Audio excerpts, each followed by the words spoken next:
Welcome to My Long Island TV. From Manhasset to Montauk, we have traveled our communities to bring you the following events. I'm your host, Waldo Cabrera. My Long Island TV starts now.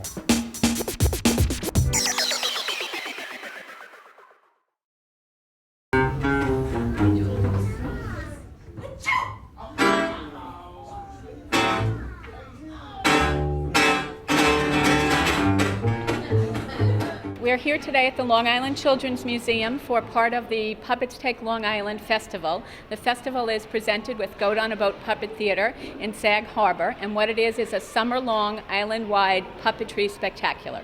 The Puppets Take Long Island Festival is made possible because of the New York State Council on the Arts through their Regional Economic Development Council, and it's a grant that allows us to present 13 companies in 8 venues across Long Island with 100 performances. It's local, national, and international companies, and so it allows families wherever they are on the island the opportunity to see some fabulous puppetry.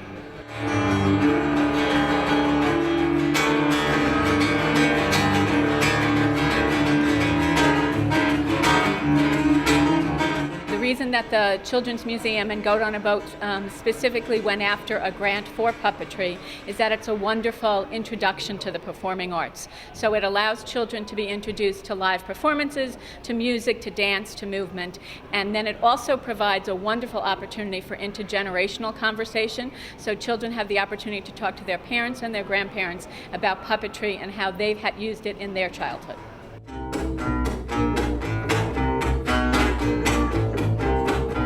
This is a show about a mischievous squirrel who sneaks into someone's backyard while Sylvie is hanging up the laundry, and he takes her favorite pair of underpants.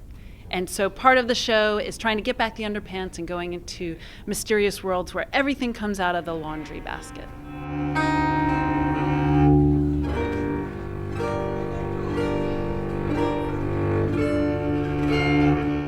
And so part of what's amazing about puppetry is that in my show especially, I take fabric, I take pieces of clothing, and I make them into characters that you think, how does that shirt do that? And part of what I love about puppetry is bringing something to life and making magic happen on stage, because that's what theater is about, and especially puppet theater. I think it's supremely fun. Some people say it's hard, but I don't know, because I just naturally do it. I love the split focus of knowing something on my hand is not me, but I don't know. I think it probably takes some skill, but it just takes practice.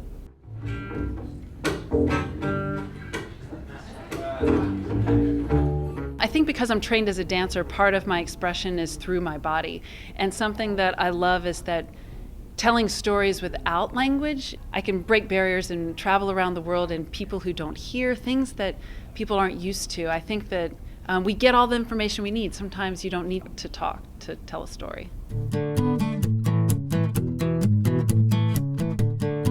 One of the great things that families have come to know us for is our hands-on workshops. And so after every performance that's presented this summer, children will have the opportunity to meet with the performers and to take part in a workshop. So they may be doing a hands-on workshop where they're carving wooden marionettes. There's one maybe on storytelling or voices or all of the elements that are involved in putting together a puppet show.